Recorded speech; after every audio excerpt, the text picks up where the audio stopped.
The desert stretched like an endless sea of gold, where the sun burned during the day and the cold wind whispered at night. In this vast land stood a small village made of clay houses. Close to the edge of forgotten ruins, the villagers lived simple lives, raising goats, trading grain, and drawing water from deep wells. Most of them paid little attention to the broken stones half buried in sand nearby, for they were considered unlucky places. Only one young man looked at them differently. His name was Hanu. Hanu was a scribe for the village chief. He spent most of his days writing lists of grain, trade numbers, and temple offerings. But in his heart, he longed for more than numbers and words. He loved history, even though elders warned him that searching into the past brought trouble. Hanu believed the stones scattered in the desert carried voices of people who once lived and struggled, people whose stories were slowly being erased. By time, one evening, as the sun sank low and painted the sky red, Hanu wandered farther than usual. His sandals sank into soft dunes as he approached a half-buried pyramid, a structure most villagers avoided. It was not as tall as the famous pyramids built for kings, but there was something strange about it. The upper part was broken, and the lower walls were hidden under heavy layers of sand. Hanu ran his fingers over the surface of the stone. It was rough from centuries of storms. Yet he noticed something unusual. Faint carvings lined the blocks, almost invisible to the eye. With the last light of the sun, he traced the shapes with his hand. They were not simple cracks. They looked like symbols, old ones he had only seen in broken scrolls at the temple. A chill ran down his spine. The markings told of a story, though most of it was too damaged to read. He saw the shapes of men standing with spears, a circle above them, and figures larger than humans pressing down from above. It felt like a message carved by hands desperate to leave behind their struggle. The wind howled through the dunes as if warning him. Still, Hanu pulled out a piece of clay and began sketching what he saw. He wanted to take the memory back with him, to study it later by lamplight. That night, he sat in his small room, his lamp flickering. He compared the sketches with what little he remembered from old temple scrolls. His eyes grew wide as he noticed familiar patterns. The circle above the men was not the sun or moon. It looked like a sign often linked to the visitors spoken of in forgotten songs, stories the elders dismissed as tales to frighten children. When Hanu shared his discovery with the elders the next morning, they frowned deeply. The oldest among them, a man named Raal, raised his hand and said, "Leave it, child. That place carries sorrow. Long ago, a whole dynasty vanished near that pyramid. Our ancestors were told never to dig, never to ask questions. Let sleeping sand remain silent. But what if they wanted us to remember?" Hanu asked with hope. Raal's eyes narrowed. "Then remember with silence. Some truths bring only storms." The other elders nodded, and the discussion ended. But Hanu's mind could not rest. That night, he dreamed of a voice calling his name from beneath the stone. It was faint, like wind echoing through deep tunnels. The voice did not sound frightening. It sounded weary, almost pleading, as if someone long forgotten wished to be heard again. When morning came, Hanu's heart was restless. He could not return to his simple lists and grain counts. His hand shook every time he tried to write.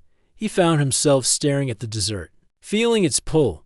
The pyramid was not just stone. It was a doorway to the past. Something inside it, something long hidden, was reaching for him. He was sure the carvings were only the beginning of a greater story. Hanu began to visit the pyramid in secret. Each day, when work ended, he walked to the ruins. He brushed away sand with his hands, uncovering more symbols, more broken lines of a forgotten tale. His fingers bled from scraping against sharp stone. But he did not stop. The deeper he looked, the more certain he became. This pyramid was not built as a tomb for kings. It was something different, something the rulers of later times had tried to erase from memory. On the seventh evening of his search, as the sun disappeared behind the dunes, Hanu saw something new.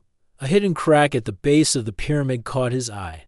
The wind shifted, pushing away just enough sand to reveal the narrow entrance of a tunnel. It was dark inside, and the air that drifted out was heavy with dust and silence. Hanu's breath quickened. He knew he should run back to the village, but his feet stayed rooted.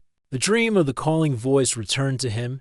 He whispered to himself, "They left something here, something they wanted us to find." As the stars filled the sky, Hanu lit a small oil lamp and stepped closer to the opening.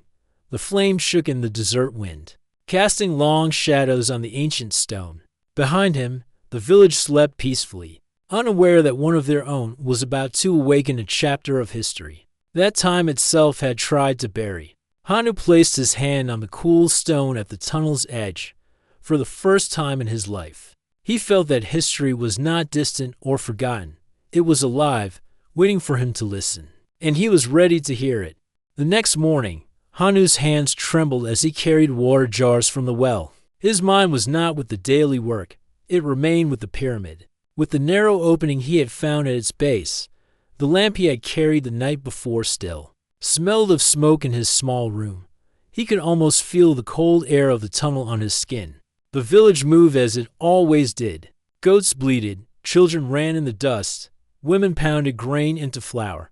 Yet for Hanu, everything felt different. He no longer saw only the surface of life behind the ordinary. He sensed something hidden, like a shadow following every step. He wanted to tell someone. His heart was too heavy to keep the discovery inside. But the memory of Elder Ral's warning echoed in his mind. Some truths bring only storms. The words pressed down on him like a weight. Still, his spirit would not let go. That evening, Hanu sought out his childhood friend Dara, a hunter known for sharp eyes and steady hands. Dara had little patience for stories of the past. Yet he trusted Hanu more than anyone else. They sat near the edge of the village, where the desert stretched open under the rising moon. Hanu's voice shook as he described the carvings, the hidden tunnel. In the dream of the calling voice, Dara frowned, tossing a small stone into the sand. "You risk angering the elders, Hanu. They forbid us to touch those ruins for a reason." "But what if the reason is fear, not wisdom?" Hanu argued. "The carvings speak of something greater than kings. I believe our people once faced enemies not from this land. The pyramid holds their story. Should we let it vanish forever?" Dara sighed. "You are a scribe, not a digger of secrets. Even if you find answers, will anyone believe you?" "They will not need to believe me," Hanu replied. "The truth will speak for itself." For a long moment, Dara said nothing. At last, he leaned forward. "If you truly wish to see what lies inside, you should not go alone. The desert can swallow a man. I will come with you, but only to make sure you return alive." Relief washed over Hanu. With Dara by his side, the danger felt lighter. Still, he knew they needed more than strength and courage. They needed wisdom of another kind. That thought led him to Nima, a healer of the village. Nima was younger then, the elders yet older than Hanu. She spent her days mixing herbs, treating fevers, and singing old chants passed down from her mother. Some called her songs foolish. Others whispered that they carried echoes of forgotten times. Hanu trusted her heart more than he trusted the silent fear of the council. When he told her of the tunnel, she grew quiet. Her dark eyes searched his face. "The voice you hear in dreams may not be only your own," she said softly. "Our ancestors spoke of such things. Sometimes the past calls to those willing to listen." "Then you believe me?" Hanu asked with hope. "I believe the desert holds many secrets," Nima answered. "If you choose to enter, you must do it with respect. Stones remember. Dust remembers. If we disturb what sleeps there, we must be ready for what it gives us." In return, the three of them agreed to go together. Dara would carry strength, Nima would carry wisdom, and Hanu would carry the will to uncover truth. They planned to leave into nights when the moon was high and the village slept. But even as the plan took shape, Hanu felt the weight of the elder's warning.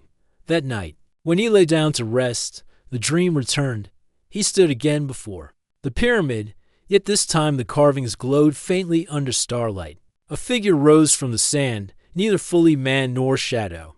Its voice carried through the air like the sound of stone breaking. "You must remember," it said. "We fought so you could remain free. Do not let us vanish. Hanu reached out, but the figure crumbled into dust, leaving behind only silence. He woke with sweat on his forehead, his heart beating fast. The next day, he tried once more to ask Elder Raal about the vanished dynasty. He chose his words carefully, hoping not to draw anger. Elder, why did they vanish? Was it sickness or war? Raal's old eyes grew distant. For a moment, he seemed lost in memory. Then his voice hardened. Enough, Hanu. The past was buried. For a reason. Do not open graves meant to stay closed.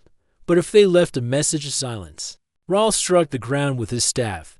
The other elders turned their faces away. Hanu felt shame rise in him, but beneath it burned determination. The elders were not giving answers because perhaps they did not have them. Or perhaps they feared the truth, more than they feared ignorance. That night, Hanu, Dara, and Nima gathered at the edge of the village. The desert lay quiet, the stars endless above them. The pyramid waited in silence, its broken top cutting against the night sky. Hanu held his lamp close to his chest. If we step forward, there is no turning back, he whispered. Dara tightened the leather strap around his spear. Then we stepped forward. Nima placed her hand on the sand, whispering a chant to the desert. Let the earth remember we come in peace. Together, the three figures walked into the dunes. The village lights faded behind them until only the glow of Hanu's lamp guided their way. Each step carried them closer to the hidden tunnel, closer to a truth long buried, and closer to the storm that time itself had tried to erase. The desert was still when Hanu, Dara, and Nima reached the half-buried pyramid. The night air carried a sharp chill, and the stars looked like silver dust spread across the endless sky. The three stood in silence for a moment, staring at the broken shape of the structure. It rose from the sand like a wounded giant, its stones cracked, its top shattered. Hanu lifted his small lamp, the flame trembling in the wind. He pointed toward the base, where the sand had shifted and revealed the narrow opening. The black mouth of the tunnel seemed to breathe, exhaling air that smelled of old dust and forgotten years. This is where it begins, Hanu whispered. Dara gripped his spear tighter. If we go inside, we must move carefully. The desert buries more than bones. It buries dangers too. Nima placed a hand on the wall of stone. She closed her eyes as if listening to something deep within. These walls remember. They will not harm us if we walk with respect. Hanu felt a wave of courage from her words. Together, the three knelt at the opening and began to clear away the sand with their hands. The grain slipped quickly back into the hole, but Dara used his strength to shift a broken block aside. Soon, the entrance widened just enough for them to crawl inside. The tunnel was low and narrow, forcing them to move on hands and knees. The air was heavy, carrying a dry smell that scratched the throat. Their lamp cast dancing shadows along the rough stone walls. After a short crawl, the passage opened into a chamber tall enough to stand. Hanu rose to his feet and raised the lamp high. The light revealed walls covered in faded murals. Though damaged by time, the images still spoke clearly. Men and women stood with weapons raised, facing figures that did not look like men at all. Some had tall shapes with long arms, others carried strange objects that sent out beams. Above them all was the same circle Hanu had seen outside, painted in dark red. Dara narrowed his eyes. These are not kings or gods, these are enemies. Nima traced her fingers along the wall, her voice soft. The old songs spoke of this. Visitors who came from beyond, demanding our people bow. But they refused. They fought instead. Hanu's heart pounded. So the pyramid is not a tomb for rulers. It is a record of their struggle. This is why the elders wanted silence. If the truth is known, it changes everything we believe about who we are. They moved deeper. Guided by the walls that continued to tell the story, each chamber showed more scenes, villages burning, warriors standing in defiance, and a final image of men carrying heavy stones to seal something beneath the desert. The silence in the chambers was thick, as if the stones themselves held their breath. Only there. Footsteps and the crackle of the lamp flame filled the air. At the far end of the corridor, they discovered another tunnel sloping downward. This one was blocked by fallen rocks.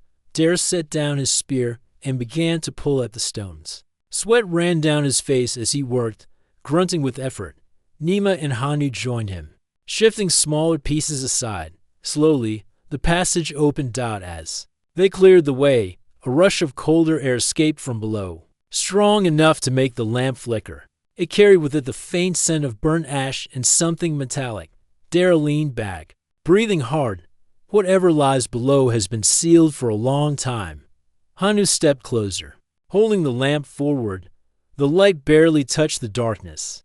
Beyond the opening, his chest tightened, but his curiosity grew stronger than his fear. This is where they wanted to hide their greatest secret. We must see it before moving forward. Nima knelt and drew small shapes in the sand with her finger. They were protective symbols from her chance, meant to guard against unseen harm. She whispered softly, then stood. The desert watches us. May it guide our steps. They descended slowly into the deeper passage. The walls here were rougher, as if carved in haste. Dust fell from the ceiling with each step. The air grew colder, and their breaths formed faint mist in the lamplight. Finally, the tunnel opened into a wide chamber. At its center stood a circle of stone coffins, each sealed with heavy lids. Round them lay objects that did not look like any tool the villagers knew. Some were shaped like rods, others like curved plates with strange marks burned into them. Hanu's hand shook as he brought the lamp closer. The coffins were not decorated like those of kings. There were no gold trimmings, no symbols of wealth. Instead, each lid carried only one mark, a carved hand raised high, as if in defiance. These were not kings, Hanu whispered. They were guardians. Dara stepped forward, brushing dust from one of the strange rods lying on the ground. If they sealed themselves here, it was not for rest. It was to keep something from escaping. Nima's voice trembled slightly. The story is clear now. They fought not only for their lives, but for the future. They gave themselves to silence so that we might live in peace. The three stood in awe, surrounded by the weight of forgotten history. The flame of the lamp flickered as if the air itself remembered the struggle. Hanu felt tears sting his eyes. He understood now why the elders feared this place. To admit this truth was to admit that history had been changed, that rulers had buried the memory of those who sacrificed. Yet the carvings, the murals, the coffins, all of them spoke with a voice stronger than silence. As they left the chamber, Hanu knew his journey was no longer about curiosity. It was about carrying a memory that had almost been erased. The guardians of the pyramid had trusted the future to remember, and he would not let them down. The deeper they walked, the quieter the air became. Even their own footsteps seemed muted, as if the walls of stone swallowed every sound. Hanu carried the lamp high, but its glow only touched a small circle around them. Beyond that circle lay shadows heavy and endless. They reached the wide chamber where the coffins stood in a circle. At first glance, it looked like a burial place, yet the more they studied it, the more unusual it appeared. Unlike the resting halls of kings, there were no gold ornaments, no statues of servants, no painted prayers for safe passage into the afterlife, only silence. Dara walked slowly between the coffins, running his hand over the rough stone lids. Each lid bore the same carving, a hand raised high, palm open, as if saying stop. His voice was low when he spoke. This is not the sign of death, it is the sign of warning.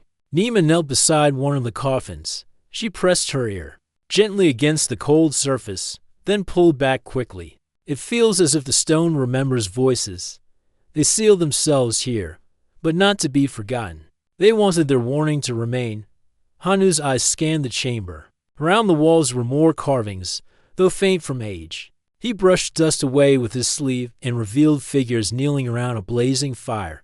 Above the fire, a strange shape hung in the air, like a vessel with wings, not of any bird he knew. Round it, human figures raised their hands in defiance.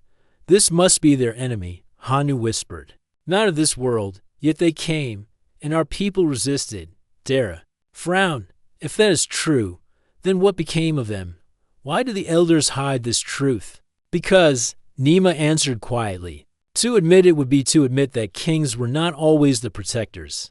It was ordinary men and women who stood, who sacrificed.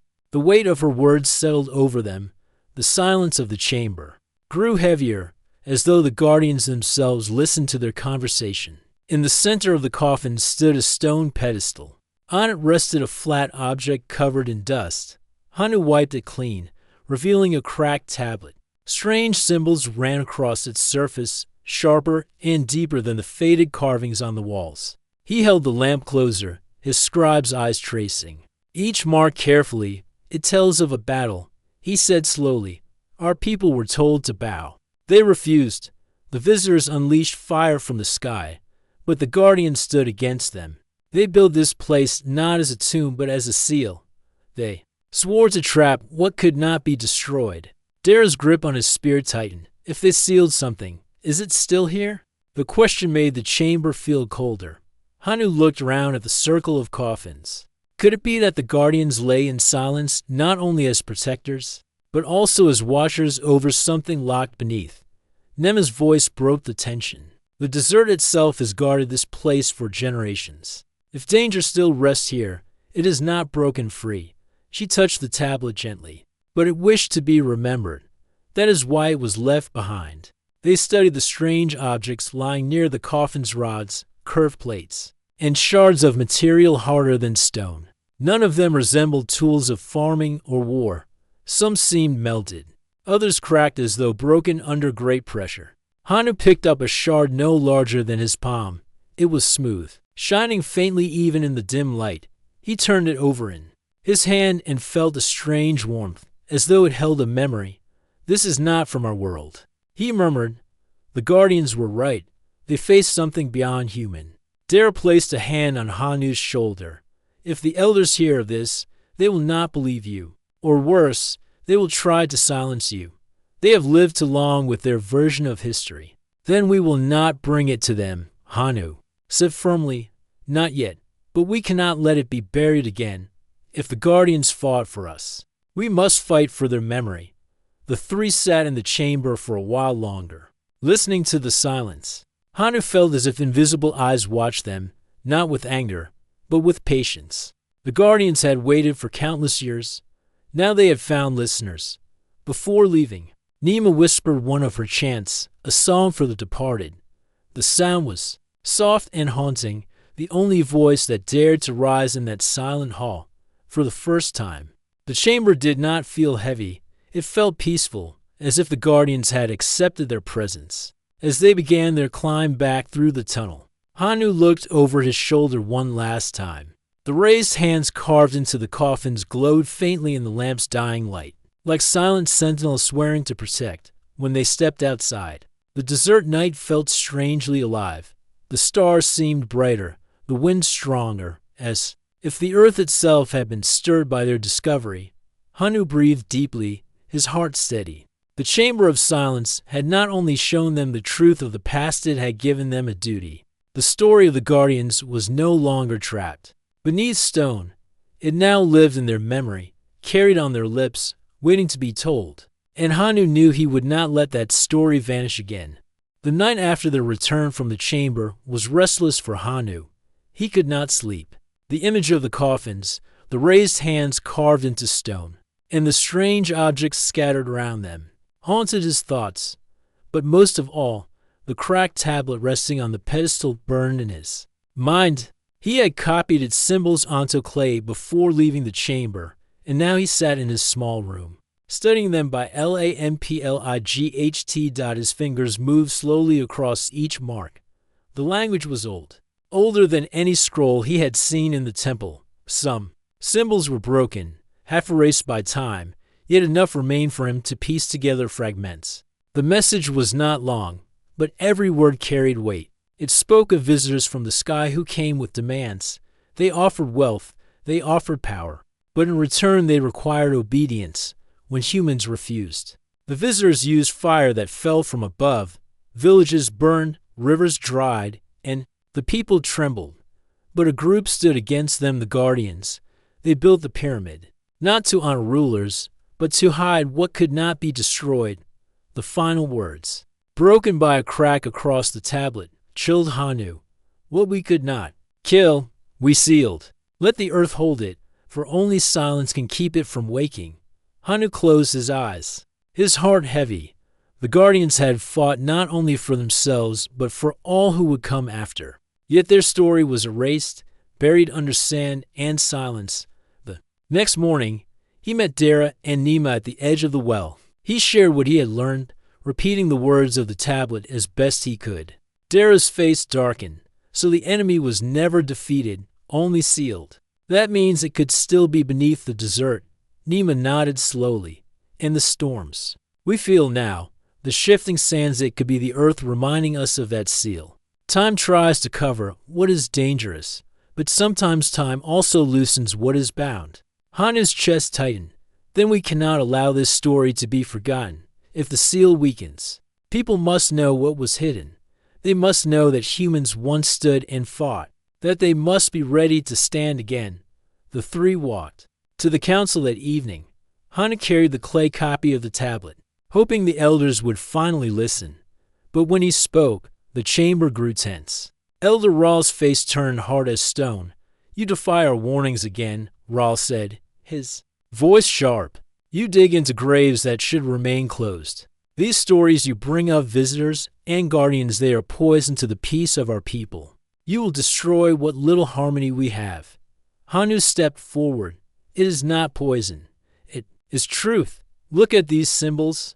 They are older than kings. Our ancestors faced an enemy greater than we ever knew. They fought, they sealed it, and they left a message for us. Why hide this? Why bury their sacrifice?" Another elder shook his head. "Because fear builds obedience. Without obedience, the people break apart. Do you think villagers will sleep peacefully if they believe fire from the sky once fell here? Do you think they will work the fields if they believe something waits beneath the sand?" Nema's voice was calm but firm. "Fear is not peace. You hide the truth because it frightens you.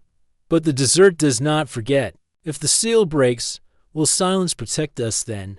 The council fell silent. Elder Ral finally spoke, his voice low. "Leave it, all of you. Destroy your copies. Forget the pyramid. If you continue this path, you will bring ruin upon yourselves." The meeting ended without agreement. Hanu walked out with anger burning in his chest. Dara placed a steady hand on his shoulder. "You tried. They will not listen. That means we must choose another way." That night, under the cover of stars, the three gathered again near the pyramid. Hanu brought clay tablets. Nima brought cloth to wrap them, and Dara brought his hunting bag to carry them. Together, they made copies of the cracked message and agreed to send them with traders who traveled far from the village. "If the elders will not keep the truth," Hanu said, "then we will give it to others. Let the story live in distant places. Let it be carried beyond these sands." Nima added softly, "A story that lives in many mouths cannot be erased." The guardians will be remembered. As they worked, the desert wind rose, carrying sand across the dunes. It felt as though unseen hands stirred the air, approving their task. Hanu lifted his head and gazed at the stars. Somewhere above, the same sky that once carried fire now looked peaceful and endless. But he knew peace could not last forever if memory failed. When the last copy was wrapped and hidden, Dara spoke. "We have done what we can for now, but we must stay watchful. If the guardians sealed something, then the desert may not remain silent forever." Hanu nodded, his eyes fixed on the pyramid's shadow. "If that day comes, at least people will know. They will not face it in blindness." The three stood together, small figures in the vast desert, yet carrying the weight of forgotten history. The cracked tablet had given them more than knowledge. It had given them a mission to protect memory from the erasure of time, to keep alive the story that rulers had tried to bury. The desert was quiet again, but for Hanu, silence no longer meant emptiness. It meant responsibility, and he was ready to carry it. The desert began to change in the days that followed. Winds grew stronger, carrying waves of sand that struck the village like heavy curtains. Dunes shifted overnight, swallowing paths and uncovering stones long hidden. People whispered that the gods were restless, that something deep beneath the sands had stirred. Hanu felt the same unease. Each morning, when he walked to the well, He saw more fragments of broken walls jutting from the dunes. The earth itself seemed to be uncovering the forgotten. The elders said little, but their faces carried fear. Meanwhile, the copies of the broken tablet had already begun their journey. Traders carried them wrapped in cloth, hidden among spices and grain. Hanu had entrusted them with the story, knowing that even if the village turned against him, the memory would survive beyond the desert. Still, fear weighed heavy on him. The elders had eyes everywhere, and he knew they would not forgive his defiance if they discovered his work. One evening, as the sun bled across the horizon, Hanu met Dara and Nima near the edge of the dunes. The air was sharp with sand carried on the wind. Dara's cloak was pulled tightly around his shoulders, his spear slung across his back. "The storms are growing worse," Dara said, squinting into the shifting horizon. "It is not natural. I have hunted these lands all my life. The winds come and go, but not like this. It feels as though the desert itself is trying to wake something." Nima placed her hand against the sand and closed her eyes. For a long moment, she was still. Then she whispered, "The earth is unsettled. I hear echoes. It is as if the seal we saw in the chamber is straining. What the guardians trapped is pressing against the silence that holds it." Hanu's chest tightened. Then the elders were wrong to keep the truth buried. The people must be warned, or they will face danger unprepared. That night, he returned to the council hall once more.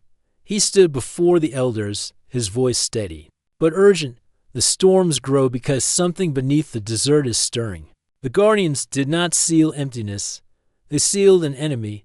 We must prepare, not with fear, but with unity." The elders murmured uneasily, but Elder Rahl raised his hand for silence. His face was grave.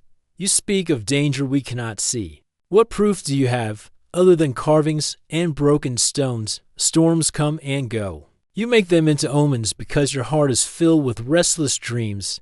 It is not only dreams." Hanu pressed. "The land itself reveals what you tried to hide. The dunes uncover walls. The winds howl with warning. If the seal breaks, silence will not protect us." But Rahl struck the floor with his staff. "Enough. You bring fear to the people when they need peace. This talk ends here." Hanu left the council hall with despair weighing heavy on him. Outside, the sky darkened as another storm rose. Sin whipped through the streets, forcing villagers to take shelter. Yet even through the roar of the wind, Hanu heard something else, a deep, distant rumble beneath the ground, like stone grinding against stone. Later that night, as the storm raged, Dara came to Hanu's door. "I felt it too," he said. "The ground shook beneath my feet. Something is moving below us." Nima arrived soon after, her face pale. "The chants I know. The ones my mother taught me, they speak of a silence that must never be broken. I think that silence is breaking now." The three sat together in the dim light of the lamp, their voices low against the howl of the storm. "If the seal truly weakens," Dara said, "then no council, no elder, no silence can protect us. The people must be ready to stand, as the guardians once did." Hanu looked at the clay tablets spread across his table, copies of the broken message. He thought of the traders carrying them far beyond the desert. The story is no longer only ours. If danger rises, others will know. The guardians will not be forgotten. Their warning will live. Outside, the wind screamed through the night, rattling doors and tearing at roofs. Villagers huddled in fear, whispering prayers. But Hanu felt no fear. He felt the weight of responsibility, the same weight the guardians must have carried as dawn broke. The storm slowly eased, leaving the village covered in a thick blanket of sand.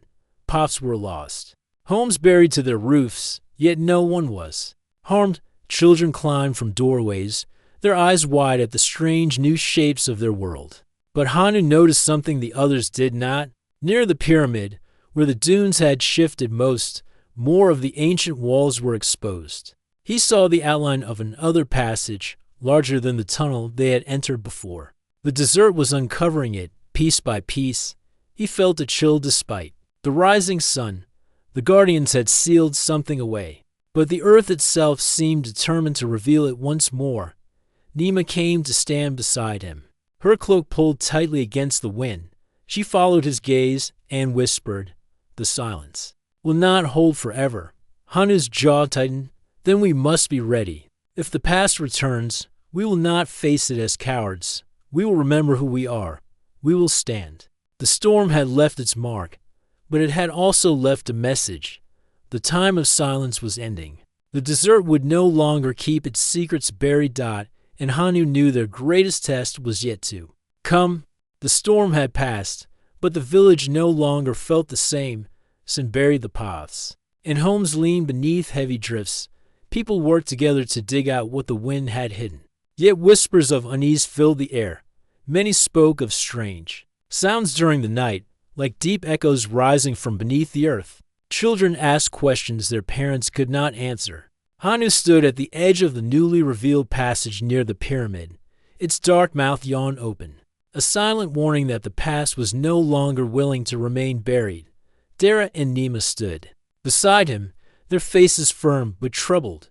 "We cannot leave it sealed and pretend it does not exist," Hanu said. "If danger waits within, we must face it, not hide from it." Dara nodded slowly. "If we do not, the storms will only grow.